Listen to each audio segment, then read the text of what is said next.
ফ্যাক্টাম ভ্যালির যদি স্বীকার করেন তাহলে অবশ্যই আপনাকে সংবিধান সংস্কার পরিষদের মিটিং ডাকতে হবে।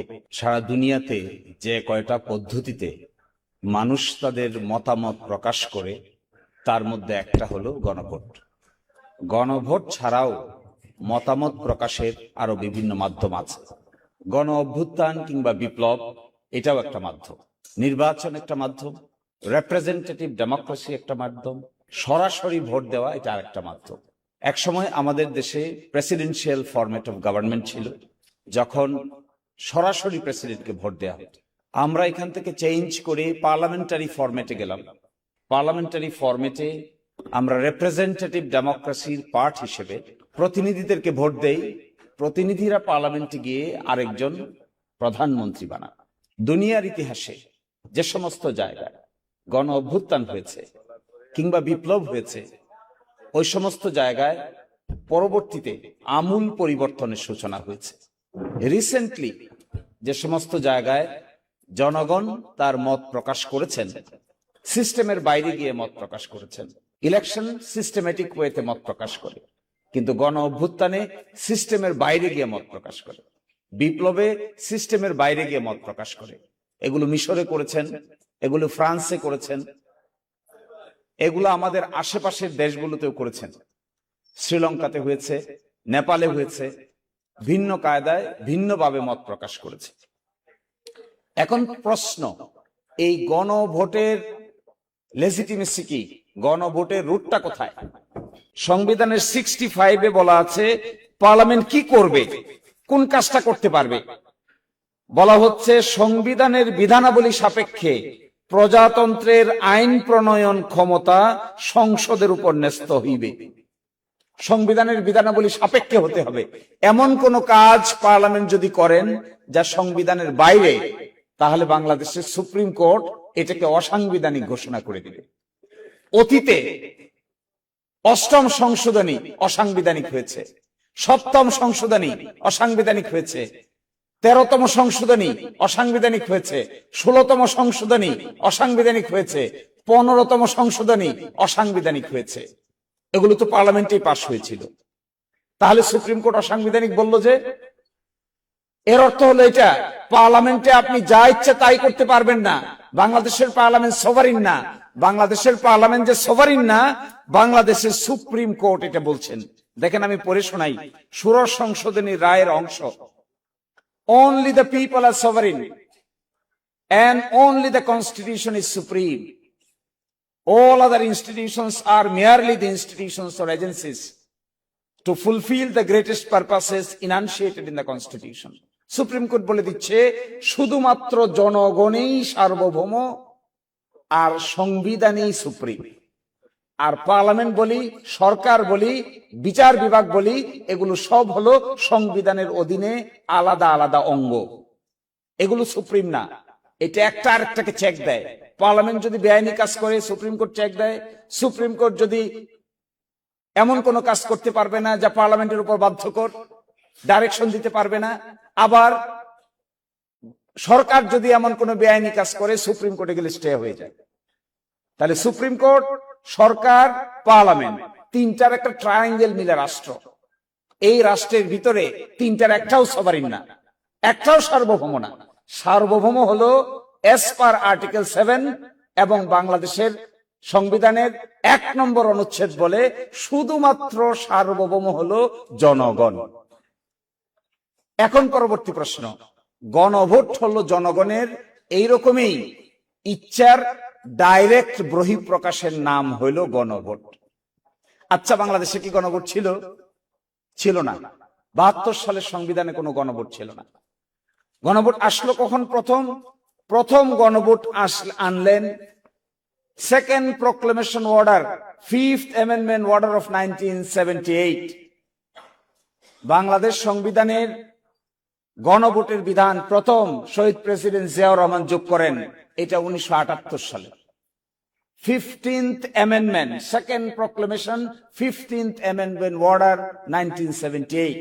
এটা দিয়ে বললেন বাংলাদেশের সংবিধানের প্রস্তাবনা, অনুচ্ছেদ 8, অনুচ্ছেদ 48, অনুচ্ছেদ 56 এবং অনুচ্ছেদ 142, এগুলো যদি সংশোধন করতে হয় তাহলে 142-এর অধীনে গণভোট ছাড়া সংশোধন করা যাবে না। এটা যোগ করলেন 1978, কিন্তু ইন্টারেস্টিং, বাংলাদেশে প্রথম গণভোট হয়েছে 1977। সংবিধানে আসার আগে 30 মে 1977 বাংলাদেশের ইতিহাসে প্রথম গণভোট অনুষ্ঠিত হয়। এই গণভোটের প্রশ্ন কি ছিল? আমি এবার প্রশ্নে ঢুকছি। আমাদের বন্ধুরা বলছেন আমাদের এখনকার গণভোটের প্রশ্নটা নাকি স্পষ্ট না, এই জন্য জনগণ না বুঝে ভোট দিয়ে দিয়েছে। এইটার উত্তরটা দেখেন। এই প্রথম গণভোটের বিধান কি ছিল এবং প্রশ্নটা কি ছিল? প্রশ্নটা আমি পড়ছি। রাষ্ট্রপতি major general Ziaur Rahman BU এবং তার অনুসৃত নীতি কর্মপন্থার প্রতি আপনার আস্থা আছে কি? তো নীতি কি? কয়টা নীতি? আপনারা কেউ, আমরা কেউ বলতে পারবো যে এই কয়টা নীতি? কেউ বলছেন 19 দফা। জনগণ 19 দফা জানে? এই প্রশ্নটা কি সুস্পষ্ট হইল না অস্পষ্ট হইল? আপনারা, আমি আবার পড়ি, আপনারা বুঝেন। এগুলো ক্যালকুলেশন, একেবারে ম্যাথমেটিক্স এর মতো ক্যালকুলেশন, এগুলো গরম বক্তৃতার ক্যালকুলেশন না। রাষ্ট্রপতি major general Ziaur Rahman BU এবং তাহার অনুসৃত নীতি। দেখেন তো দেখি অনুসৃত নীতি কতগুলা। ও কর্মপন্থার প্রতি আপনার আস্থা আছে কি? কর্মপন্থা কয়টা? অনুসৃত নীতি কয়টা? এই প্রশ্নের কিন্তু উত্তর খুঁজে পাওয়া বড়ই কঠিন। প্রথম গণভোট গেল, দ্বিতীয় গণভোট বাংলাদেশের ইতিহাসে 21 মার্চ 1985। এরশাদ সাহেব ক্ষমতায় আসলেন, উনি এসে আরেকটা গণভোটের আয়োজন করলেন। এই গণভোটটা কি? এই গণভোটের প্রশ্ন আমি পড়ছি। 1985 সালের গণভোটের প্রশ্ন দেখেন। আপনি কি রাষ্ট্রপতি এরশাদের নীতি সমর্থন করেন এবং আপনি কি চান যে নির্বাচনের মাধ্যমে বেসামরিক সরকার গঠিত না হওয়া পর্যন্ত তিনি এই প্রশাসন চালিয়ে যান? তাহলে প্রথম প্রশ্নটা কি? রাষ্ট্রপতি এরশাদের নীতি সমর্থন করেন? তো রাষ্ট্রপতির এরশাদের নীতি তো বহু কিছু, সবটাকেই সমাধান করেন কিনা এই প্রশ্নের উত্তর জিজ্ঞাসা করা হচ্ছে। তৃতীয় গণভোট 15 সেপ্টেম্বর 1991 সালে বেগম খালেদা জিয়ার আমলে প্রেসিডেন্সিয়াল ফর্ম থেকে সংসদীয় ফর্ম, পার্লামেন্টারি ফর্মে আসার সময় আরেকটা গণভোট হয়। সেখানে প্রশ্ন কি? সেখানে প্রশ্ন হলো গণপ্রজাতন্ত্রী বাংলাদেশের সংবিধানের দ্বাদশ সংশোধনী বিল 1991 রাষ্ট্রপতির কি সম্মতি দেওয়া উচিত কি না। তো দ্বাদশ সংশোধনী বিলে কি আছে? দ্বাদশ সংশোধনী বিলে কি আছে বাংলাদেশের সাধারণ জনগণ জানে? এটা জানা সম্ভব? আমাদের মতো উকিল মুক্তার রাজনৈতিক দলের লোকেরা না জানা সম্ভব? বাকি তেতুলিয়ায়, টেকনাফে, কোথায় কোন গ্রামের মহিলা সে কি জানে দ্বাদশ সংশোধনী বিলে কি আছে বা কি নাই? তাহলে প্রথম গণভোটের প্রশ্নটা ভ্যাগ, দ্বিতীয় গণভোটের প্রশ্নটা আরো ভ্যাগ, তৃতীয় গণভোটের প্রশ্নটা আরো স্পষ্ট, চতুর্থ গণভোট হলো যা আমরা করলাম। এইটার প্রশ্নটা দেখেন। এটার প্রশ্নটা কি? এটার প্রশ্নটা হলো আপনি কি জুলাই জাতীয় সনদ বাস্তবায়ন আদেশ 25 এবং জুলাই জাতীয় সনদে লিপিবদ্ধ সংবিধান সংস্কার সম্পর্কিত নিম্ন বর্ণিত প্রস্তাব সমূহের প্রতি আপনার সম্মতি জ্ঞাপন করিতেছেন? 1, নির্বাচনকালীন সরকার তত্ত্বাবধায়ক সরকার হবে। আপনি কি এটার সাথে একমত? 2, আগামী জাতীয় সংসদ দ্বিকক্ষ বিশিষ্ট হবে। একটা উচ্চকক্ষ হবে, একটা নিম্নকক্ষ হবে। উচ্চকক্ষের সদস্য হবে 100 জন। 100 জনের ভিতরে যে দল যে পরিমাণ ভোট পাবে সেই ভোটের আনুপাতিক হারে উচ্চকক্ষ গঠিত হবে। আপনি কি একমত? 3, জাতীয় সংসদে নারী প্রতিনিধিত্ব, বিরোধী দল হতে ডেপুটি স্পিকার, কয়েকটি সংসদীয় কমিটির সভাপতি নির্বাচন সহ বেশ কয়েকটি বিষয়ে আপনি কি একমত? জুলাই জাতীয় সনদে বর্ণিত অপরাপর সংস্কার রাজনৈতিক দলগুলি তার ইচ্ছা অনুযায়ী করবে। আচ্ছা, এই যে 4টা প্রশ্ন আপনাদেরকে পড়ে শোনালাম, একটা হলো 1977 সাল, একটা হলো 1985 সাল, একটা হলো 1991 সাল, একটা হলো 2026 সাল। এই 4টা প্রশ্নের ভিতরে 26 সালের গণভোটের প্রশ্নটা সবচাইতে সুস্পষ্ট আকারে জিজ্ঞাসা করা হয়েছে। কোথায়? আপনারা যে গণভোটের আয়োজন করেছিলেন সেখানে বলেছেন কি মেজর জিয়াউর রহমান কর্তৃক গৃহীত সকল নীতি পদ্ধতির সাথে কি আপনি একমত? এটা কোনো সুস্পষ্ট প্রশ্ন হলো? 85 সালে এরশাদ সাহেবের সঙ্গে গৃহীত সকল নীতি পদ্ধতির সঙ্গে একমত, এটা কি সুস্পষ্ট প্রশ্ন হলো? 91 সালে দ্বাদশ সংশোধনীতে গৃহীত সংবিধানের বিলের সাথে আপনি একমত কি না স্পষ্ট হলো? নাকি তত্ত্বাবধায়ক সরকার আপনি মানেন কি মানেন না এটা স্পষ্ট হলো না? তাহলে যে বলছেন যে জনগণ না বুঝে ভোট দিয়ে দিয়েছে, আমি খুব অবাক হই এদের আর্গুমেন্ট দেখে। এদের argumentative capacity is very poor. কেন জানেন? এখন আমরা যদি বলি বিএনপির 31 দফা না বুঝে জনগণ দানের শীষে ভোট দিয়ে দিয়েছে, কি হবে? কথাটার উত্তরটা কি হবে? এই 4টা প্রশ্নের উত্তর ব্যালটে ছিল না? 4টে প্রশ্ন, এই 4টে প্রশ্ন আমরা যদি না বুঝে জনগণ ভোট দিয়ে দিয়েছে আর্গুমেন্ট করেন, তাহলে 31 দফা জনগণ বুঝে ভোট দিছে আপনাদের? তাহলে বোঝা যাচ্ছে এই গণভোটের সোর্স হইল সংবিধান, গণভোটের সূচনাকারী হলো বিএনপি, গণভোট অমান্যকারীও হইল বিএনপি।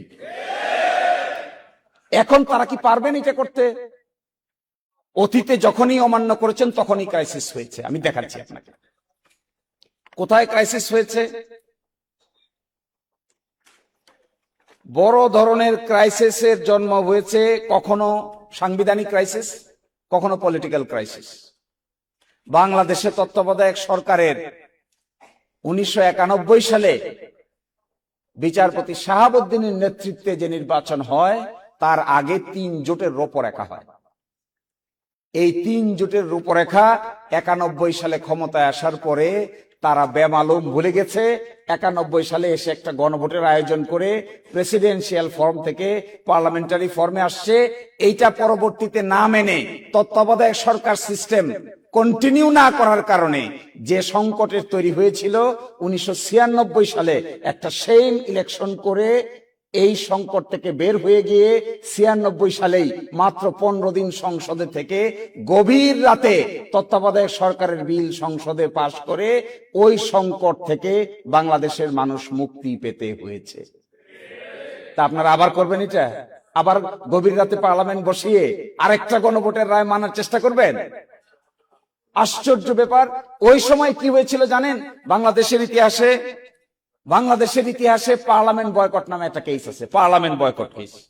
যখন মাগুরাতে উপনির্বাচন হলো, খুবই বাজে উপনির্বাচন হলো, সকলে আন্দোলন করলো। আওয়ামী লীগ, জামাত ইসলামী, জাতীয় পার্টি পার্লামেন্ট থেকে বয়কট করলো। পার্লামেন্ট বয়কট করে পার্লামেন্টে গেল না। 90 দিন পার হয়ে গেল। বাংলাদেশের সুপ্রিম কোর্ট একটা রেফারেন্স চালু করলেন। রাষ্ট্রপতি জিজ্ঞাসা করলেন, 90 দিনের বেশি ওনারা পার্লামেন্টের বাইরে আছেন, ওনাদের পার্লামেন্ট সদস্য আছে কি নাই। এটাকে বলে পার্লামেন্ট বয়কট কেস। বাংলাদেশের ইতিহাসে এইটাই প্রথম রেফারেন্স। ওই রেফারেন্সে প্রথম উত্তর এসে সকলেই বয়কট করলো, ক্রাইসিস হলো, আন্দোলন হলো, কিন্তু একটা নির্বাচন হলো, কেউ পার্টিসিপেট করলো না। অবশেষে রেজাল্ট কি হলো? তত্ত্বাবধায়ক সরকার আপনারা গভীর রাতে পাশ করা ছাড়া আর কোনো রাস্তা খুঁজে পান নাই। দ্বিতীয় গণভোট 1985 সালে যে গণভোট অনুষ্ঠিত হয়, এরশাদ সাহেব করেন, এটাতেও তেমন কোনো পার্টিসিপেশন ছিল না, কেউ অংশগ্রহণ করে নাই, একতরফা গণভোট, কিন্তু অনেক ভোট কাস্ট দেখানো হয়। অবশেষে সেই ভোটে কি হয়? শেষ পর্যন্ত 90-এর গণঅভ্যুত্থান হয় এবং এরশাদ সাহেব বাধ্য হন চলে যেতে। আবার 1991 সালে বেগম খালেদা জিয়া এসে যে গণভোট করেন, ওই গণভোটের রায় মেনে নিয়ে তারা পার্লামেন্টারি গভর্নমেন্ট চালু করেন। কিন্তু সেখানেও 91 সালে এসে 96 সালে এই সিস্টেমটা ঠিক রাখতে পারেন নাই।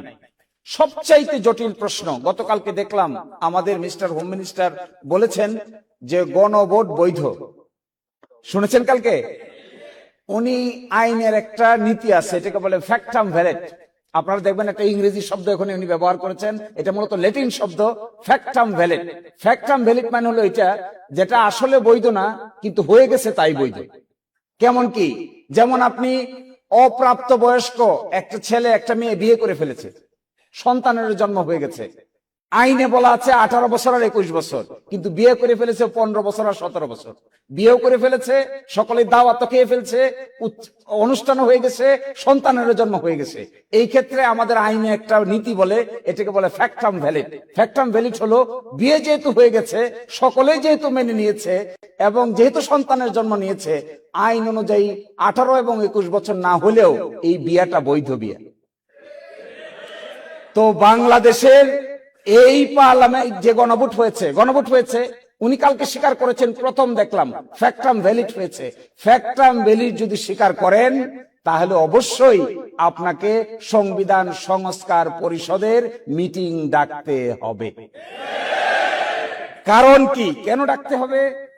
কারণ এখানে দেখেন, ফ্যাক্টাম ভ্যালিড স্বীকার করে তো বিপদেই পড়ছে। আমরা এটা নিয়ে এখন অনেক কথা বলবো। দেখেন, গণভোটে উপস্থাপিত প্রশ্নের উত্তর প্রদত্ত সংখ্যাগরিষ্ঠ ভোট হ্রাস সূচক হইলে কি হবে?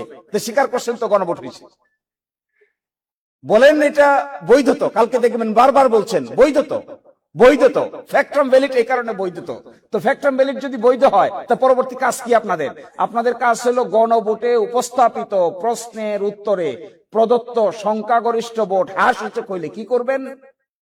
নির্বাচিত প্রতিনিধিদের সমন্বয়ে একটি সংবিধান সংস্কার পরিষদ গঠিত হইবে। তাহলে এখন গঠন করেন, এখন ডাকেন। বলছেন তো বৈধ, তাহলে ডাকেন না কেন? এখন ডাকতে হবে। যদি না ডাকেন, তাহলে আপনি এটাকে নিজের বিরুদ্ধে নিজে অবস্থান নিতে হবে। আশ্চর্য কাণ্ড কারখানা। আরেকটা, আমার সময় শেষ, আর অল্প কথা বলি, আমি শেষ করে দিচ্ছি। দেখেন, খুবই আশ্চর্যজনক ব্যাপার। ইন্দিরা গান্ধী একসময় প্রাইম মিনিস্টার ছিলেন 1971 সালে। থাকা অবস্থায় রাজনারায়ণ নামে এক লোক ছিল, তার সঙ্গে ইলেকশনে দাঁড়ায়। ইলেকশনে দাঁড়ানোর পরে ইন্দিরা গান্ধী জিতে যায় 11,173 ভোটে ইন্দিরা গান্ধী জিতে যায়। তখন তিনি প্রাইম মিনিস্টার। রাজনারায়ণ গিয়া হাইকোর্টে মামলা করে যে ভুয়া ইলেকশন করে ইন্দিরা গান্ধী আমার হারাই দিছে। হাইকোর্ট বলে কথা ঠিক, ইলেকশন ভুয়া, ইন্দিরা গান্ধী ভোট জালিয়াতি করে রাজনারায়ণকে হারিয়ে দিয়েছে। এর বিরুদ্ধে ইন্দিরা গান্ধী প্রাইম মিনিস্টার তখন সুপ্রিম কোর্টে আপিল করে। সুপ্রিম কোর্টে আপিল করলে পরে সুপ্রিম কোর্ট আপিল পেন্ডিং থাকা অবস্থায় ইন্দিরা গান্ধী সংবিধান পরিবর্তন করে ফেলে। যেহেতু প্রাইম মিনিস্টার, ভারতের ইতিহাসে সবচাইতে চাতুরীপূর্ণ কাজ এটা। তার বিরুদ্ধে মামলা, হাইকোর্টে মামলা হেরে গেছে। এই সময় সংবিধান সংশোধন করে বলতেছে, নির্বাচন নিয়ে কোনো আইন কিংবা কোনো আদালত কোন ধরনের কোন আদেশ দিতে পারবে না। সুপ্রিম কোর্ট বলছে, এই যে সংশোধনী আপনি করলেন, সংশোধনী করে এই কথা বললেন যে কোনো আদালতে প্রশ্ন উত্থাপন করা যাবে না, এই সংশোধনীকে ভারতের সুপ্রিম কোর্ট অসাংবিধানিক ঘোষণা করে দিল। ইন্দিরা গান্ধী কিন্তু তখন সিটিং প্রাইম মিনিস্টার। একটা বিরাট ক্রাইসিস দেখা দিল। আমার মনে হয় এখন আমাদের আদালতে যে জিনিসটা পেন্ডিং আছে, গতকালকে ওনারা বলেছেন যে আদালতে পেন্ডিং আছে, আগামী 19 তারিখে আদালত খুলবে। খোলার পরে আমরা আশা করছি সংবিধান সংস্কার বাস্তবায়ন আদেশের প্রশ্ন উত্থাপিত হবে। যদি বাংলাদেশের আদালত তার মেরুদণ্ড সোজা করে দাঁড়াতে পারে, তাহলে এই ক্ষেত্রে তাদের উচিত হবে সরকারের বিরুদ্ধে রায় দেওয়া। গণ অভ্যুত্থান কি সংবিধান মেনে হয়? জগতে কোথাও শুনছেন কেউ এই কথা বলে যে গণ অভ্যুত্থান হয়েছে সংবিধান মেনে? সংবিধান মেনে তো গণ অভ্যুত্থান হয় না। গণ অভ্যুত্থান হয়েই তো বাইরে থেকে, এবং একইভাবে এখানে বাইরে থেকে হয়েছে। এখন এটাকে আদালতের সাবজেক্ট ম্যাটার বানিয়েছেন। আমি আপনাদেরকে লাস্ট অনুরোধটুকু এটাই করার, আমার কনক্লুশনটা এটা, যে যদি গণভোটের ফলাফল মেনে নিয়ে সংবিধান সংস্কার সভার বা পরিষদের অধিবেশন ডাকা না হয় এবং সংস্কার থেকে সরে যাওয়া হয়, সংবিধান সংস্কার সভার অধিবেশন চলার কথা 180 দিন। 180 দিন পরে এটা বিলুপ্ত হয়ে যাওয়ার কথা। তারপরে 180 দিনের পরে আর 30 দিন পরে উচ্চকক্ষ হয়ে যাওয়ার কথা পার্লামেন্ট।